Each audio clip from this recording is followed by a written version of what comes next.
I declare an interest as the owner of Celador, a bar and cabaret venue in Covent Garden, and as chair of the all-party parliamentary group for the nighttime economy. Small businesses, hospitality and the nighttime economy are the backbone of our high streets.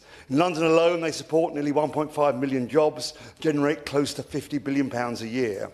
Yet the independent, locally owned shops that once defined them have been squeezed out, with far too little done to nurture those that remain.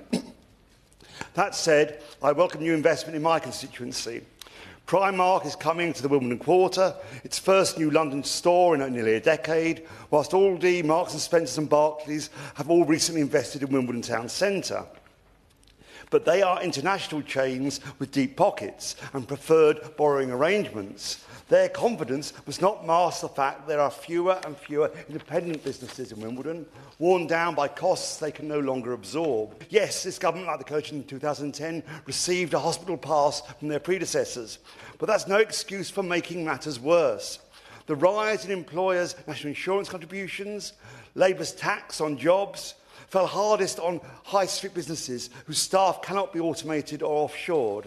That measure, along with record increases in the minimum wage, expanding the legal burden of workers' rights, both of which have a disproportionate effect on small businesses, seemed almost designed to destroy growth and hold back our high streets. Online shopping is a major contributing factor. Successive governments have failed to address the unfair advantage enjoyed by online retailers by failing to enact sensible reform of the business rate system. Increasingly, high streets are filled with things that one cannot get online.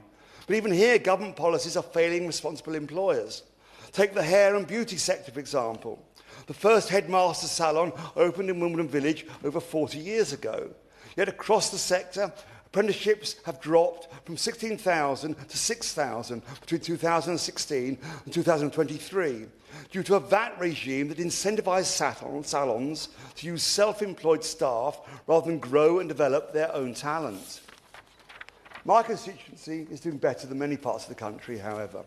Football in Wimbledon Town Centre is now rising, and Wimbledon Village was recently named the UK's top neighbourhood high street.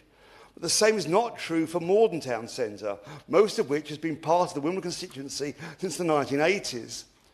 Now, Morden Town Centre was once a go-to destination. I'm a South Londoner, even though my parents were both Cockneys, because my mother came to Morden from Hackney one day in the 1940s to attend a Sunday pictorial film star's garden party, as a fan, not a celebrity, I hasten to add, in nearby Morden Hall Park. She was enraptured by the thriving Art Deco high street she encountered and decided that day that South London is where she wanted to live.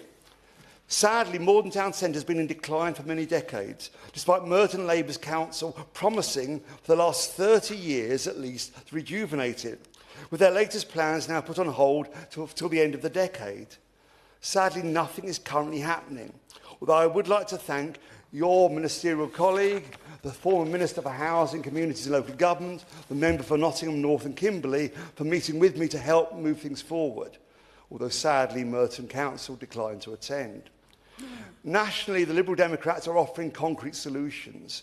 We would cut VAT for hospitality from 20% to 15%, which a study from the Nighttime Industry Association shows would pay for itself by increasing sales and VAT revenue.